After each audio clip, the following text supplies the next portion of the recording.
Hi everyone, I'm Any New Province, and this week we're going to find out if Growth Spiral is possibly Pauper playable.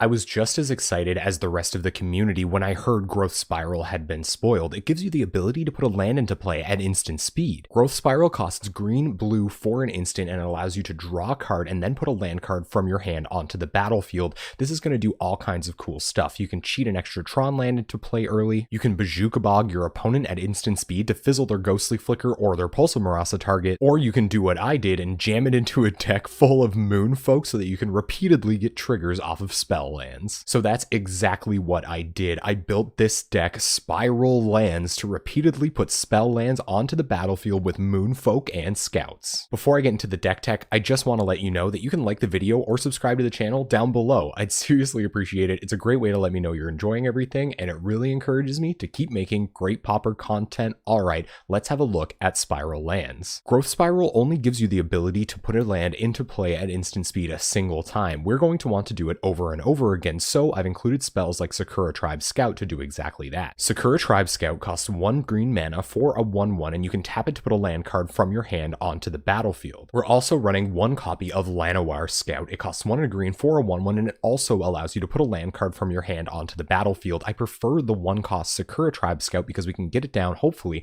before our opponent can interact with it and get some value that way. It would be great if our grip was always full of lands for us to commit to the battlefield at instant speed with our Sakura Tribe Scout and Llanowar Scout. However, I've also included the Moonfolk Tribe to help get those lands into our hand when we need to. First, we have Oboro Breezecaller, which costs 1 and a blue for a 1/1 flyer that allows you to pay 2 generic mana, return a land you control to its owner's hand, and untap target land. The cost of Oboro Breezecaller's ability is almost useful enough on its own. However, its ability to untap lands will give us enough mana to keep triggering its ability, keep picking up lands, and keep putting them back on the battlefield with our scouts. I'm also running a single copy of Soratami Cloud Skater, which costs 1 and a blue for a 1/1 flyer that lets you pay 2 generic mana, return a land you control to its owner's hand, draw a card, then discard a card. While I am a bigger fan of Breezecaller's ability to generate its own mana when activating its ability multiple times, I still like Soratami Cloud Skater's ability to filter our draws and sometimes synergize with one of our spell lands. First, we have Sunscorched Desert. Sunscorched Desert comes into the battlefield and deals 1 damage to target player or planeswalker.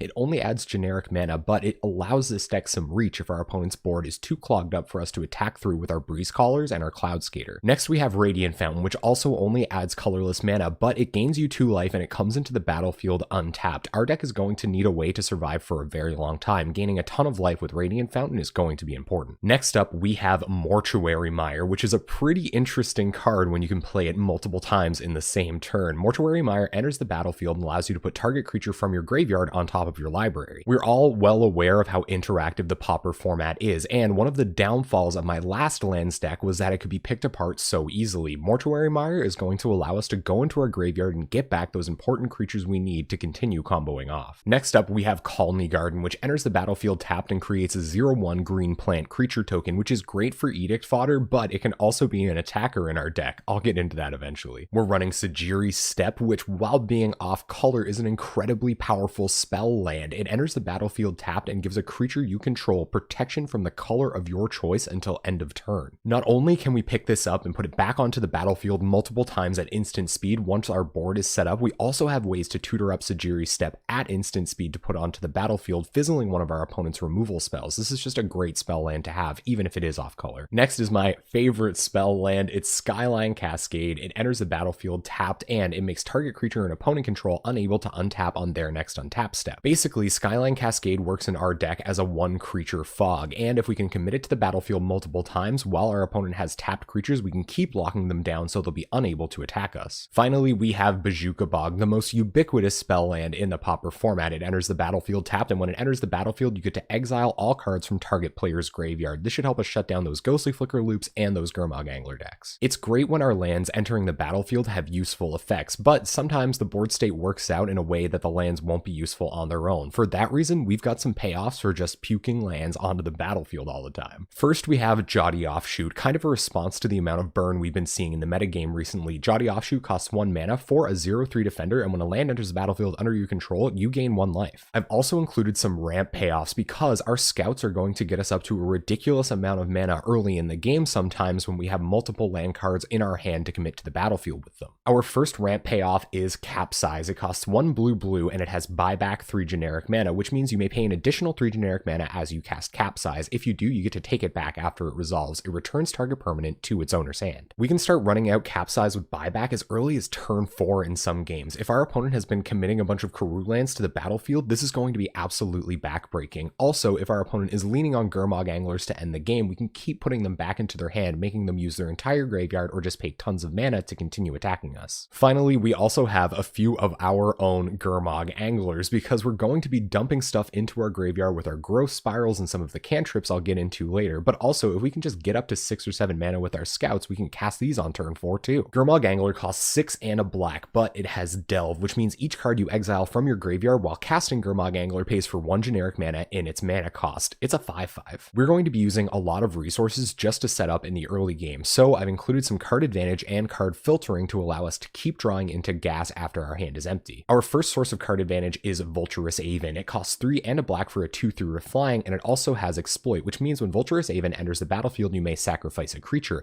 If you do, you get to draw 2 cards and lose 2 life. Vulturous Aven and putting Mortuary Mire onto the battlefield at instant speed interacts in a really interesting way. You can play Vulturous Aven, sacrifice it to its Exploit ability, and with the draw trigger on the stack, flash in your Mortuary Mire, get back your Vulturous Aven with its ability and a new card. If you have tons of mana, you can just repeatedly do this, filling up your hand and using up that life you've gained from Jauti Offshoot. We're also running 4 copies of Preordain because, let's face it, Preordain is just one of the most powerful spells in Pauper altogether. It costs 1 blue mana for a sorcery and allows you to scry 2, then draw a card. Finally, we're running 2 copies of Brainstorm because this deck runs a ton of shuffle effects, so we'll usually be able to take advantage of Brainstorm's full power. Brainstorm costs 1 blue mana for an instant and allows you to draw 3 cards, then put 2 cards from your hand back on top of your library in any order. Like I said, we have a lot of shuffle effects, so after we draw our 3 cards and put back 2 cards we don't want, we shuffle our library, they go away, and we've got a brand new grip. Our last package is full of tutors because we're only running 1 copy of most of the useful lands we're controlling. We also have 1 copy of some useful artifacts that we're going to tutor up with this spell, Trinket Mage. Trinket Mage costs 2 and a blue for a 2/2, and when it enters the battlefield, you may search your library for an artifact card with converted mana cost 1 or less. You reveal that card and put it into your hand. If you do, shuffle your library. Pretty good with Brainstorm. The first artifact we can tutor up is a Nihil Spellbomb, which costs 1 generic mana and allows you to tap and sacrifice it to exile all cards from target player's graveyard. When it's put into the graveyard from the battlefield, you can pay black. If you do, draw a card. Nihil Spellbomb not only gives us the ability to tack 2 mana on the top of Trinket Mage's mana cost to just draw a new card, it controls our opponent's graveyard. So if we're facing Tron and we're into the late game and we just need a way to disrupt that Ghostly Flicker, Nihil Spellbomb is going to do the trick. We're also running 3 copies of Expedition Map, Trinket Mage functionally being the 4th copy. It costs 1 generic mana for an artifact that you can pay 2, tap, and sacrifice to search your library for a land card, reveal it, put it into your hand, then shuffle your library. Expedition Map really does everything you want it to in this deck. It goes into your library, gets one of those interesting lands, and puts it into your hand to commit to the battlefield at instant speed with some of your scouts. Also, it kind of helps with our sketchy 3-color mana base. Our last Trinket Mage target is Adventuring Gear, and I love having a second functional copy of it in the deck using our tutor. This costs 1 generic mana, and when a land enters the battlefield under your control, equipped creature gets +2/+2 until end of turn. Our Vulturous Avens and Cloud Skaters and Breeze Callers all wear Adventuring Gear very well because they're flyers. We're going to be able to put lands onto the battlefield multiple times in a turn and hopefully